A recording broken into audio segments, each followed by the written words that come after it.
एक बार शैतान ने अल्लाह रब्बुल आलमीन के दरबार में अर्ज किया, ऐ खुदा, मैं तुम्हारी कसम खाकर कह सकता हूँ कि अय्यूब नबी सिर्फ तुम्हारे द्वारा दी गई धन दौलत और आराम आशाइश की वजह से तुम्हारी इबादत करते हैं। अगर उनकी यह दौलत और सुख शांति खत्म हो जाए तो वह एक दिन भी तुम्हारी इबादत में नहीं लगे रहेंगे। ऐ खुदा, मुझे नबी पर हस्तक्षेप करने की ताकत दे। मैं देखना चाहता हूँ कि तुम्हारा अय्यूब नबी तुम्हारे प्रति कितना वफादार है। अल्लाह रब्बुल आलमीन ने शैतान को इजाजत दी और कहा, जाओ, तुम्हें नबी पर हस्तक्षेप करने की ताकत दी जाती है, जैसे चाहो नबी को आजमा सकते हो। शैतान अल्लाह ताला की दी हुई ताकत पाकर एक राहगीर का वेश धारण करके हजरत अय्यूब अलैहिस्सलाम के पास गया। हजरत अय्यूब अलैहिस्सलाम के पास जाकर उसने अपनी गरीबी जताई और कहा, हुजूर, मुझे कुछ दिन आपके घर रहने की अनुमति दीजिए। हजरत अय्यूब अलैहिस्सलाम को उस व्यक्ति पर शक हुआ क्योंकि उसके शरीर से एक प्रकार की तीव्र दुर्गंध आ रही थी। तब हजरत अय्यूब अलैहिस्सलाम ने उसकी यह अर्ज ठुकरा दी और कहा, मैं तुम्हें कुछ पैसे दे रहा हूँ, तुम कहीं और जाकर रहने का इंतजाम करो। शैतान हजरत अय्यूब अलैहिस्सलाम के इस व्यवहार से बहुत नाराज हुआ और मायूस होकर वापस चला गया। फिर उसने सोचा कि नबी को नुकसान कैसे पहुंचाया जाए। बहुत सोचने के बाद उसने तय किया कि नबी के फल के बगीचा में आग लगा देगा। जैसा सोचा वैसा किया। एक दिन शैतान ने नबी के फल के बगीचा में जाकर आग लगा दी।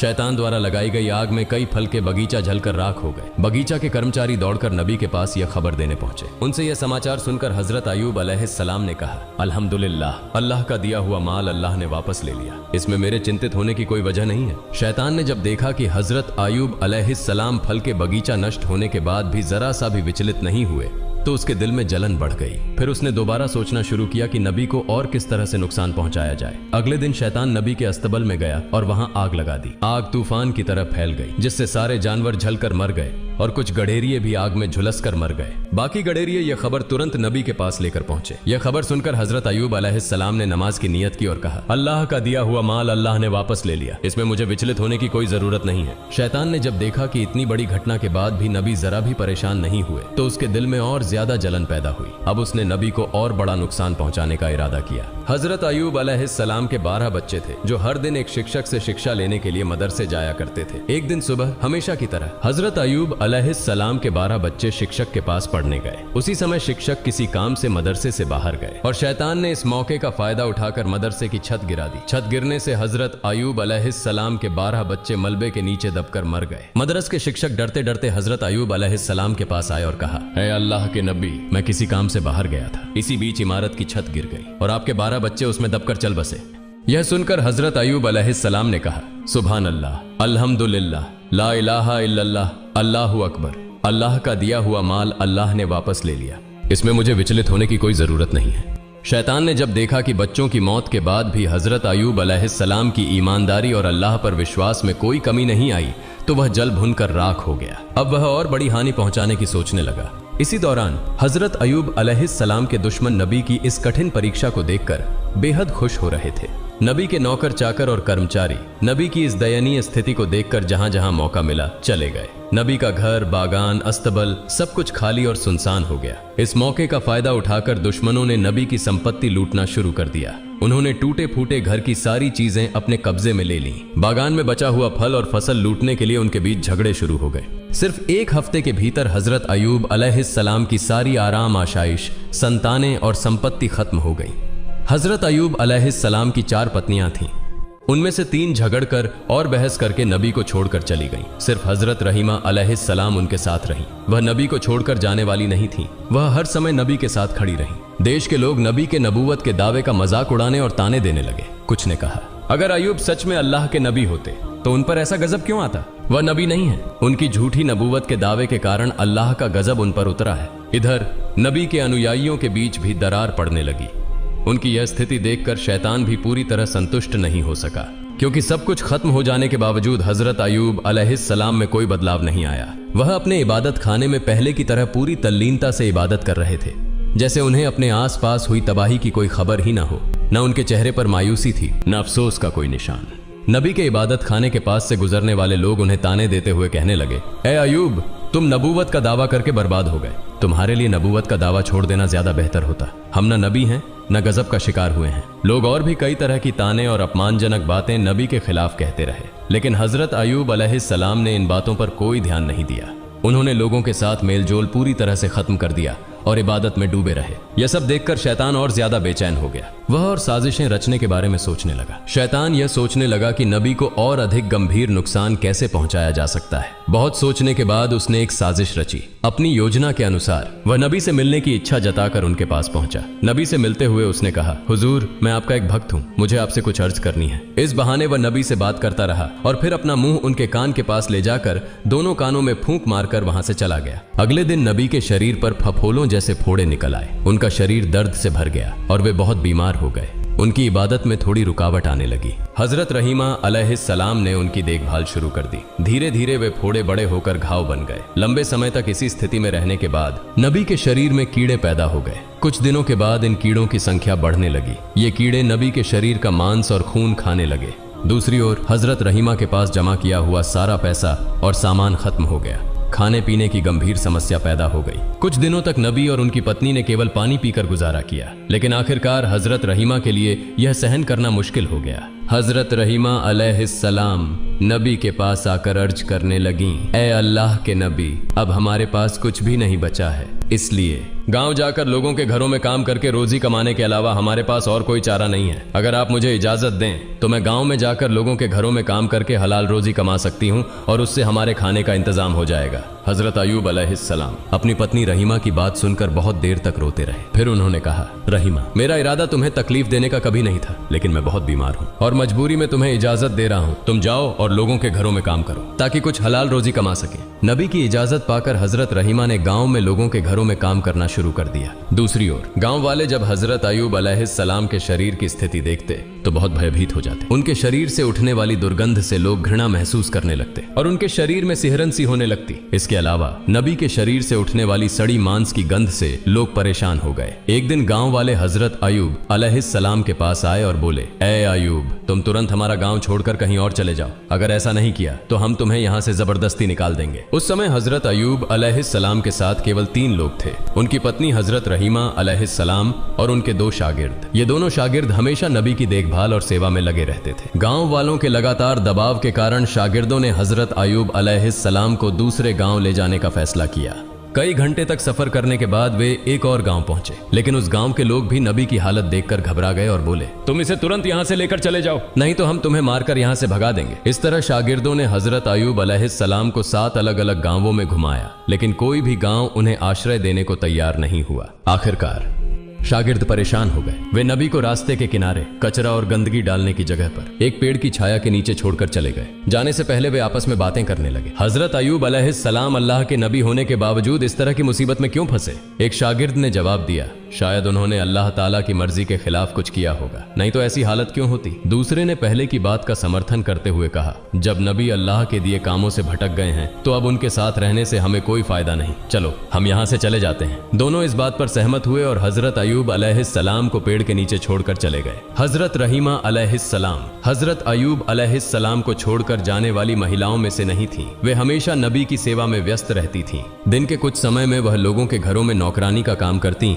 और जो थोड़ा बहुत कमा पाती उससे अपने पति के लिए दवा और भोजन का इंतजाम करती थी। इस तरह समय बीतता रहा। हजरत अयूब अलैहिस्सलाम के शरीर से कभी कुछ कीड़े मर जाते तो कभी नए कीड़े पैदा हो जाते। उनके शरीर पर कीड़ों की संख्या लगातार बढ़ती ही जा रही थी। उनके शरीर पर अब केवल हड्डियां और थोड़ा सा मांस ही बचा था। एक दिन उनके शरीर से कुछ कीड़े गिरकर जमीन पर आ गए। तब हजरत अयूब अलैहिस्सलाम ने अपनी पत्नी रहीमा अलैहिस्सलाम को बुलाकर कहा, रहीमा, इंसान मिट्टी से बना है और मरने के बाद उसका शरीर फिर मिट्टी में बदल जाता है। अगर मेरे शरीर का मांस और खून अल्लाह के इन कीड़ों की भूख मिटाने में काम आ रहा है तो इसमें कोई आपत्ति नहीं होनी चाहिए। कम से कम इससे इन्हें भोजन मिल रहा है। जो कीड़े मेरे शरीर से गिरे हैं उन्हें वापस उठाकर मेरे शरीर पर रख दो ताकि उन्हें अपना भोजन पूरा मिल सके। हजरत रहीमा अलैहिस्सलाम ने अपने पति के आदेश का पालन किया और गिरे हुए कीड़ों को उठाकर फिर से उनके शरीर पर लगा दिया। एक दिन हजरत रहीमा अलैहिस्सलाम गांव गईं, लेकिन उन्हें कोई काम नहीं मिला। इस वजह से वे बहुत चिंतित हो गईं। उनके मन में बार बार यह सवाल उठ रहा था कि आज वे अपने पति को खाना कैसे खिलाएंगी। उन्होंने पूरे गांव में काम ढूंढने के लिए बहुत कोशिश की, लेकिन कहीं भी उन्हें काम नहीं मिला। आखिरकार वह एक महिला के पास गईं और उनसे कहा, हे सम्मानित महिला, क्या आप मुझे आज के लिए कुछ पैसे उधार दे सकती हैं? मैं कल आपको ये पैसे वापस कर दूंगी। मेरा पति बहुत बीमार है और मैं आज कोई काम नहीं ढूंढ पाई हूँ। अगर आप मुझे कुछ पैसे उधार देंगी तो मैं अपने पति के लिए दवा और खाना ला सकूंगी, नहीं तो उन्हें भूखा रहना पड़ेगा। कृपया मुझ पर दया करें। महिला ने हजरत रहीमा अलैहिस्सलाम की बात सुनकर कहा, मैं किसी को पैसे उधार नहीं देती। मैंने पहले बहुत से लोगों को पैसे उधार दिए हैं,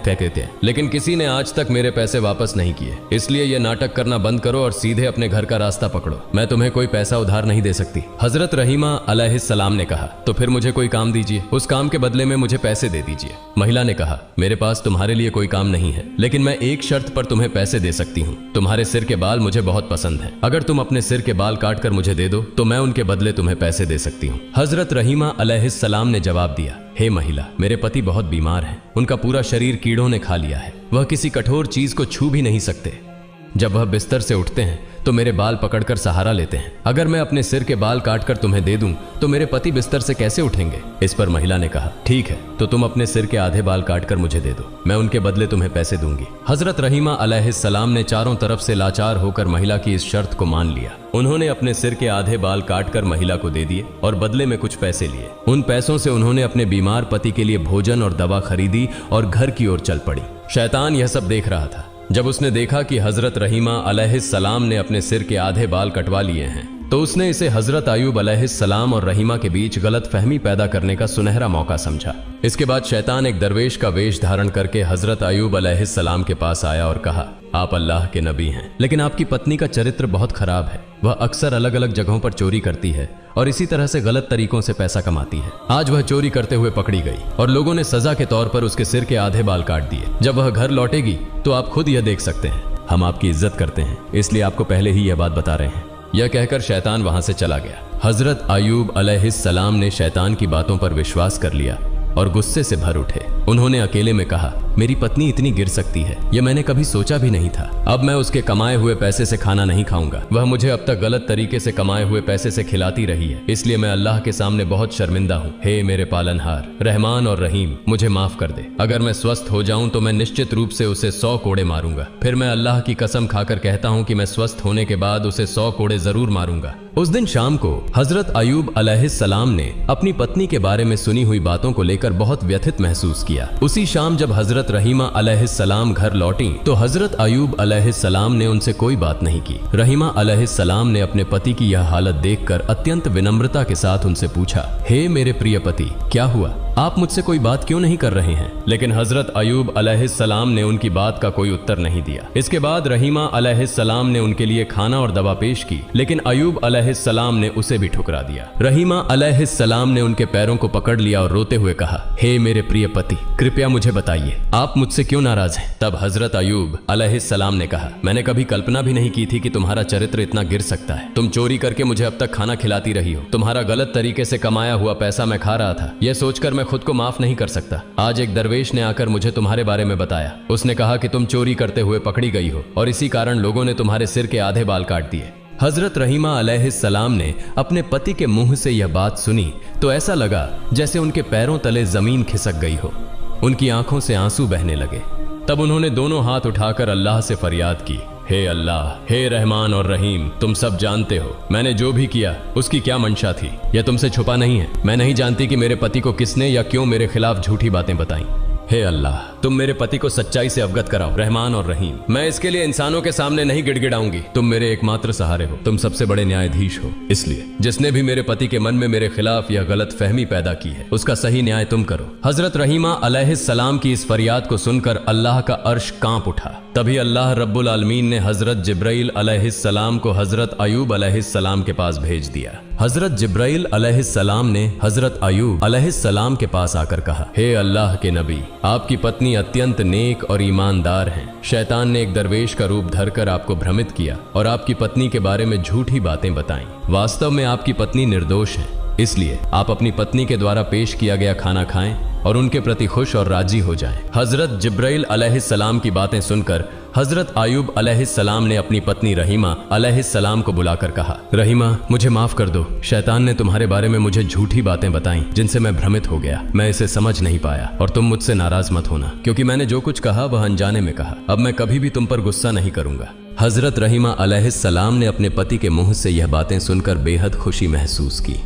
उन्होंने फिर से पूरी लगन और उत्साह के साथ अपने पति की सेवा शुरू कर दी। रहीमा अलैहिस्सलाम हर दिन मेहनत करके कुछ धन अर्जित करती और उससे अपने पति की जीविका और उपचार का प्रबंध करती। जब शैतान ने देखा कि हजरत अय्यूब अलैहिस्सलाम को रहीमा अलैहिस्सलाम के खिलाफ भड़काने की उसकी योजना विफल हो गई है, तो उसने एक बूढ़े व्यक्ति का रूप धारण किया। एक दिन शैतान बूढ़े व्यक्ति के रूप में हजरत रहीमा अलैहिस्सलाम से रास्ते में मिला और उनसे पूछा, माँ, तुम्हारी यह हालत क्यों हो गई है? तुम इतनी परेशान और थकी हुई क्यों लग रही हो? हजरत रहीमा अलैहिस्सलाम ने उत्तर दिया, मेरे पति बहुत बीमार हैं। उनके शरीर पर घाव हो गए हैं जिनमें कीड़े पड़ गए हैं। उनके शरीर का रक्त और मांस कीड़े खा रहे हैं। यही सोच सोचकर मैं दिन रात बहुत चिंतित रहती हूँ। यह सुनकर बूढ़े ने कहा, मैं तुम्हारे पति के घाव और इस बीमारी का एक अचूक इलाज जानता हूँ। अगर तुम इसे अपने पति को बिना बताए इस्तेमाल कर लो तो वह एक ही दिन में इस बीमारी से छुटकारा पा लेंगे। रहीमा अलैहिस्सलाम ने कहा, हुजूर, दया करके मुझे उस दवा का नाम बता दीजिए, मैं इसे आजमाने की कोशिश करूंगी। तब बूढ़े ने कहा, अगर तुम इस दवा के बारे में अपने पति को पहले से बता दोगी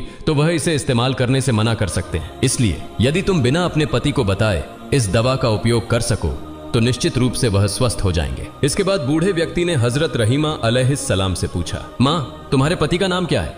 हजरत रहीमा अलैहिस्सलाम ने उत्तर दिया, मेरे पति का नाम हजरत अय्यूब अलैहिस्सलाम है। वह अल्लाह के एक नबी हैं। जीवन के आरंभिक समय में वह बहुत संपन्न थे, लेकिन बाद में अल्लाह रब्बुल आलमीन ने उन्हें विभिन्न आजमाइशों और मुश्किलों में डाला। अब वह एक गंभीर बीमारी से ग्रस्त हैं। शैतान, जो बूढ़े व्यक्ति का रूप धारण किए हुए था, रहीमा अलैहिस्सलाम की बातें सुनकर बोला, जब उन्हें गांव के लोगों ने बाहर निकाल दिया था तो मैंने उन्हें एक बार देखा था। उनके लिए मेरे पास उपयुक्त दवा है। हजरत रहीमा अलैहिस्सलाम ने कहा, हुजूर, कृपया मुझे वह दवा दे दीजिए। बूढ़े व्यक्ति ने कहा, तुम यहीं थोड़ी देर प्रतीक्षा करो, मैं दवा लाकर अभी तुम्हें देता हूँ। यह कहकर बूढ़ा व्यक्ति वहां से चला गया। हजरत रहीमा अलैहिस्सलाम वहीं खड़ी उसकी प्रतीक्षा करने लगी। कुछ समय बाद बूढ़ा व्यक्ति एक बोतल में पानी जैसी दवा और मांस जैसा पदार्थ लेकर आया। उसने रहीमा अलैहिस्सलाम के हाथ में बोतल देते हुए कहा, यह दवा उनके शरीर पर लगाना और यह मांस जैसी दवा भूनकर उन्हें खिलाना। देखना, अगले दिन तक उनका आधा स्वास्थ्य लौट आएगा, और अगर अगले दिन भी इसी तरह इसका उपयोग किया गया तो वह 2 दिनों के भीतर पूरी तरह ठीक हो जाएंगे। इसके बाद बूढ़ा व्यक्ति लंबी लंबी बातें करने लगा। हजरत अय्यूब अलैहिस्सलाम अल्लाह के नबी हैं, हमारे प्रिय मार्गदर्शक। उनके प्रति हमारे दिल में गहरी मोहब्बत है। उनके लिए थोड़ा सा भी भला कर पाऊं तो खुद को धन्य समझूंगा। मैं उनका बहुत बड़ा भक्त हूं, लेकिन उनके दुश्मनों और विरोधियों की वजह से मैं उनका हालचाल नहीं ले पाया। लेकिन भविष्य में मैं खुद उनसे मिलने की कोशिश करूंगा। शैतान ने इस तरह की लंबी बातें कहकर हजरत रहीमा अलैहिस्सलाम का विश्वास जीत लिया और वहां से चला गया। हजरत रहीमा अलैहिस्सलाम वह दवा लेकर अपने नबी के पास पहुंची। पहले उन्होंने उनके लिए खाने का इंतजाम किया। इसके बाद वह बहुत देर तक सोचती रहीं कि इस दवा का उपयोग करें या नहीं, लेकिन अंततः वह हजरत अय्यूब अलैहिस्सलाम को बिना बताए दवा का उपयोग करने का साहस नहीं कर सकी। इसलिए वह नबी के पास जाकर बोली, हे अल्लाह के नबी, आज एक वृद्ध व्यक्ति ने मुझे रास्ते में एक प्रकार की दवा दी है और उसने कहा कि यदि इस दवा का नियमित रूप से 2 दिन उपयोग किया जाए तो आप पूरी तरह से स्वस्थ हो जाएंगे। हजरत अय्यूब अलैहिस्सलाम ने हजरत रहीमा अलैहिस्सलाम की बात सुनकर कहा, हे रहीमा, क्या तुम सोचती हो कि मेरी यह बीमारी दवा से ठीक हो जाएगी? यह बीमारी तो अल्लाह ने मुझे दी है और वही मुझे ठीक करेगा। कोई दवा इसे ठीक नहीं कर सकती।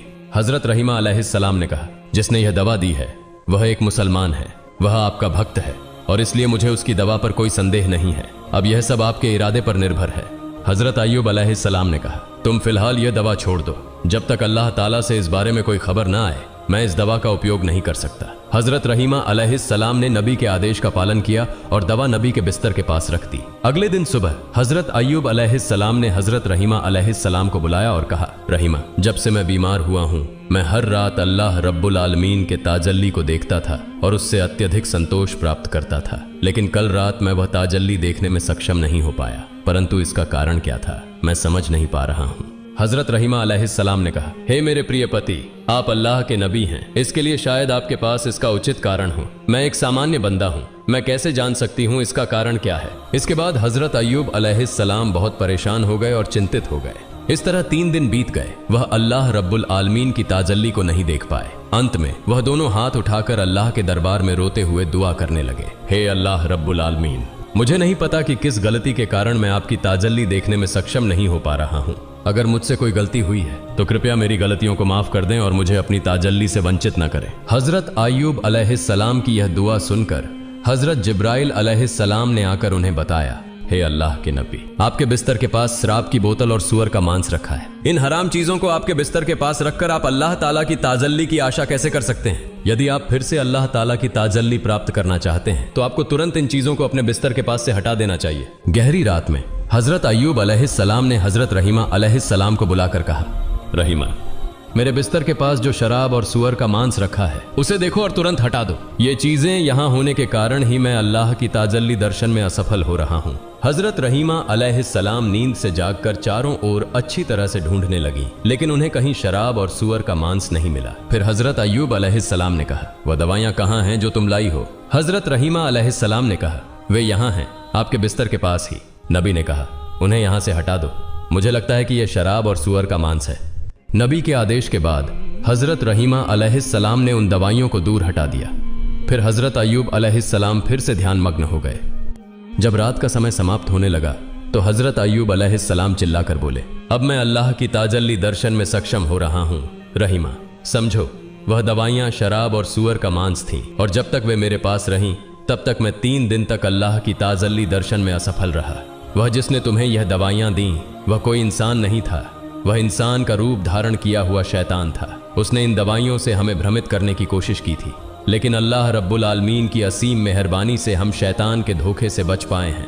हजरत अय्यूब अलैहिस्सलाम इस प्रकार 18 साल तक भयंकर बीमारी, शोक और दुखों का सामना कर रहे थे। अंत में जब कीड़े उनकी आंखों और जीभ पर हमला करने लगे तो वह रोते हुए अल्लाह के दरबार में दुआ करने लगे, हे खुदा, मेरी आंखों से मैं अपनी पत्नी को देखता हूँ और सूरज देखकर नमाज का समय निर्धारित करता हूँ, और अपनी जीभ से तेरा जिक्र करता हूँ। इसलिए अगर ये दोनों चीजें कीड़े खा लें और नष्ट हो जाएं तो मेरे लिए तेरी इबादत करना बहुत मुश्किल हो जाएगा। इस दुआ के बाद अल्लाह ताला ने अपने नबी को सूचित किया, मैं जल्द ही आपको रोग मुक्त कर दूंगा और आपकी पत्नी को पुरस्कृत करूंगा। किसी एक दिन सुबह हजरत रहीमा अलैहिस्सलाम काम पर चली गई। हजरत रहीमा अलैहिस्सलाम के काम पर जाने के बाद हजरत जिब्राइल अलैहिस्सलाम आए और हजरत अय्यूब अलैहिस्सलाम से कहा, हे अल्लाह के नबी, आप अपने पैरों से जमीन पर प्रहार करें। आपके पैरों के प्रहार से एक नहर बन जाएगी और आप उस नहर के पानी से स्नान करें और पेट भर कर वही पानी पिएं। थोड़ी देर में आप पूरी तरह से स्वस्थ हो जाएंगे। हजरत अय्यूब अलैहिस्सलाम ने हजरत जिब्राइल अलैहिस्सलाम के निर्देशों के अनुसार पैरों से जमीन पर प्रहार किया। फिर वहां से एक जलधारा का स्रोत उभरा और उस जलधारा का पानी हजरत अय्यूब अलैहिस्सलाम के शरीर पर गिरने लगा। अल्लाह की मेहरबानी से जैसे ही वह पानी उनके शरीर पर पड़ा, उनके घाव ठीक होने लगे और नई त्वचा उगने लगी। इसके बाद नबी ने उस जलधारा के पानी से अच्छे से स्नान किया और तुरंत ही हजरत अय्यूब अलैहिस्सलाम के पूरे शरीर पर नई त्वचा उग आई और उन घाव इस प्रकार नष्ट हो गए जैसे कि उनके शरीर पर कभी कोई घाव या रोग था ही नहीं। जलधारा के पानी से स्नान करने के बाद उनका शरीर पहले से कहीं अधिक चमकदार और सुंदर हो गया। उनका चेहरा चांद की तरह चमकने लगा।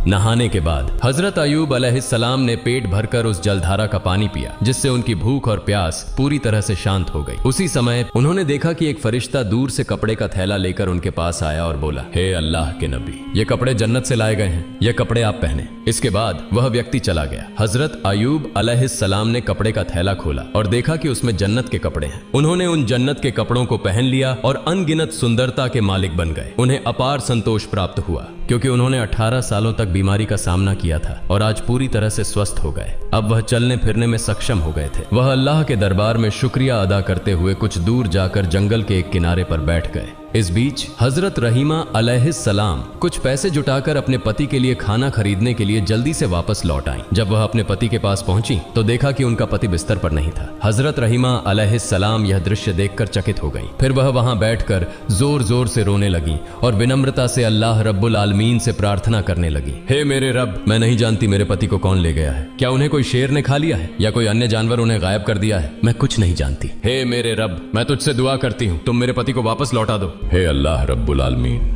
आप करुणा के सागर हैं। आपसे जो कुछ भी हो वह सब कुछ कर सकते हैं। मैं अपने पति के बिना नहीं रह सकती। हजरत रहीमा अलैहिस्सलाम इस तरह कई घंटों तक अल्लाह रब्बुल आलमीन के दरबार में प्रार्थना करती रहीं। फिर उठकर इधर उधर दौड़ते हुए हजरत अय्यूब अलैहिस्सलाम का पता करने लगी। वह देख रही थीं कि कहीं हजरत अय्यूब अलैहिस्सलाम का कोई निशान मिल सके, लेकिन काफी समय तक दौड़ने के बाद भी उन्हें हजरत अय्यूब अलैहिस्सलाम का कोई निशान नहीं मिला। उन्होंने दूर देखा कि एक व्यक्ति सुंदर कपड़े पहने हुए बैठे हैं। वह उस व्यक्ति के पास गई और पूछा, जनाब, यहाँ पेड़ के नीचे एक रोगी था, क्या आप उसके बारे में कुछ जानते हैं? हजरत अयूब अलैहिस्सलाम इतने समय तक दूर बैठकर हजरत रहीमा अलैहिस्सलाम की स्थिति का निरीक्षण कर रहे थे। तत्क्षण वह हजरत रहीमा अलैहिस्सलाम के सामने अपना परिचय नहीं दिए। उन्होंने हजरत रहीमा अलैहिस्सलाम से पूछा, रोगी तुम्हारे क्या हाल है? हजरत रहीमा अलैहिस्सलाम ने उत्तर दिया, वह मेरे प्रिय पति थे, वह अल्लाह के एक नबी थे, उनका नाम हजरत अयूब अलैहिस्सलाम था। वह 18 साल से बीमार थे और मैं ही उनकी देखभाल करती थी, लेकिन आज काम करने के बाद जब मैं वापस आई तो मैंने उन्हें नहीं पाया। मुझे नहीं पता कि वह अब कहाँ हैं। क्या उन्हें कोई बाघ ने खा लिया है या कोई और जानवर उन्हें ले गया है? अगर आप उनके बारे में कुछ जानते हैं तो कृपया मुझे बताएं।